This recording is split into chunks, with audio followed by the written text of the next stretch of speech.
Je voulais dire d'abord un petit mot aux plus jeunes parmi nous, leur souligner à quel point j'espère que cette journée, ces visites que nous avons faites, que ce soit au mémorial ou sur des sites de guerre, leur auront fait mesurer ce que peut être un véritable esprit de sacrifice.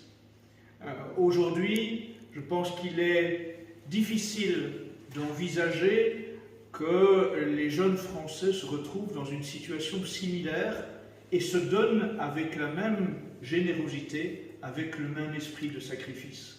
Or, pourtant, cette génération de Français et plus largement d'Européens qui ont donné leur sang pour leur patrie respective, ils avaient, pour la plupart d'entre eux, 17, 18, 19, 20 ans. Ils étaient tout jeunes, vraiment tout jeunes. Ils n'avaient encore connu pas grand-chose de la vie.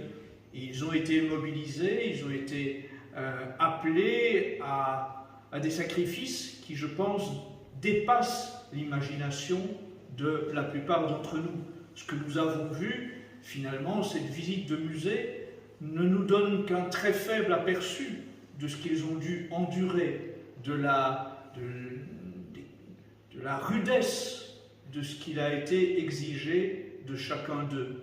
Et aujourd'hui, on voit à quel point notre jeunesse européenne est dévirilisée, elle est féminisée, elle est affaiblie. Et elle est affaiblie à tel point que même l'armée a, je pense, aujourd'hui beaucoup de mal à recruter des jeunes qui soient aptes à endurer des conflits pourtant beaucoup moins exigeants que ne l'était la Première Guerre mondiale. Alors la première leçon que nous devons en tirer, me semble-t-il, c'est cela, c'est de forger nos caractères, de forger non seulement nos âmes, mais aussi nos caractères, et d'être en mesure de nous préparer à endurer des temps difficiles. Parce que, inévitablement, tout ce que nous connaissons de l'actualité nous fait percevoir à quel point nous aurons à connaître des temps difficiles. Et nous y sommes, hélas, je pense, trop peu préparés.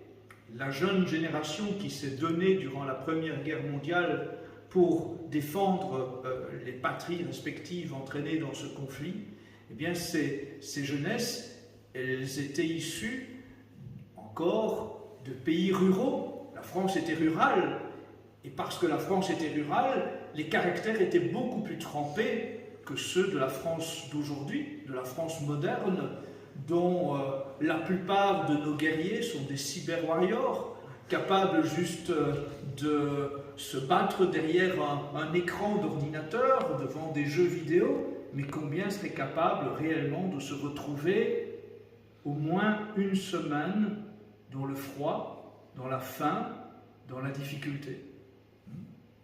La jeune génération de 1914, elle a dû se sacrifier 4 ans dans le froid, dans la faim, dans la rudesse.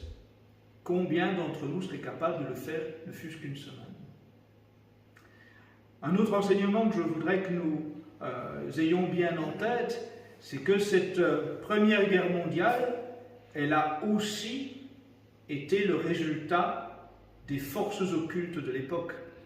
Il faut se souvenir que si nos patries ont été entraînées dans ce conflit, c'est aussi parce qu'en arrière-fond, il y avait déjà les forces occultes. Il y avait déjà la franc-maçonnerie qui avait pour ambition de faire tomber les trônes européens. Et cela a été un résultat effectivement marquant. C'est la disparition de l'Empire austro-hongrois, c'est la disparition d'un régime impérial en Allemagne, c'est l'effondrement de la Russie impériale. Et troisième enseignement que nous pouvons en tirer, c'est que cette Première Guerre mondiale, elle a aussi été le moment de l'émergence du communisme. Ce communisme qui, aujourd'hui, renaît sous une forme moderne. Aujourd'hui, nous avons un communisme que l'on pourrait considérer comme 2.0, un communisme qui associe le totalitarisme dont il a toujours été maître et disciple avec les nouvelles technologies issues de l'ultralibéralisme mondialiste. Et le Forum économique mondial de Davos, le Klaus Schwab et tous ses adjoints, les Harari, etc., qui nous entraînent dans le plan du Great Reset en même temps que dans le transhumanisme, eh bien, tout cela sont en réalité des adeptes d'un communisme 2.0 qui est né en 1917 avec cette Première Guerre mondiale.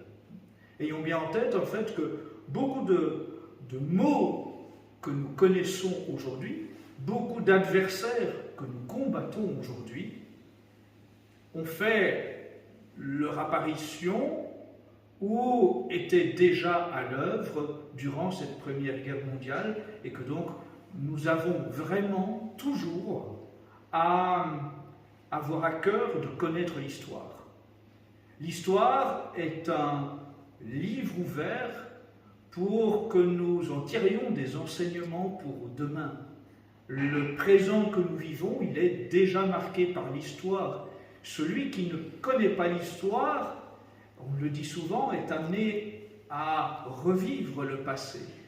Mais de fait, le totalitarisme qui est né en 1917 en Russie, il est bien aujourd'hui, d'une façon ou d'une autre, en train de refaire son apparition aujourd'hui, avec l'aide des forces multinationales, des forces mondialistes, et la Macronie en est un disciple avec la mise en place en France et au-delà dans toute l'Union européenne avec Ursula von der Leyen d'un système de crédit social à la chinoise dont nous allons être les victimes instantanées.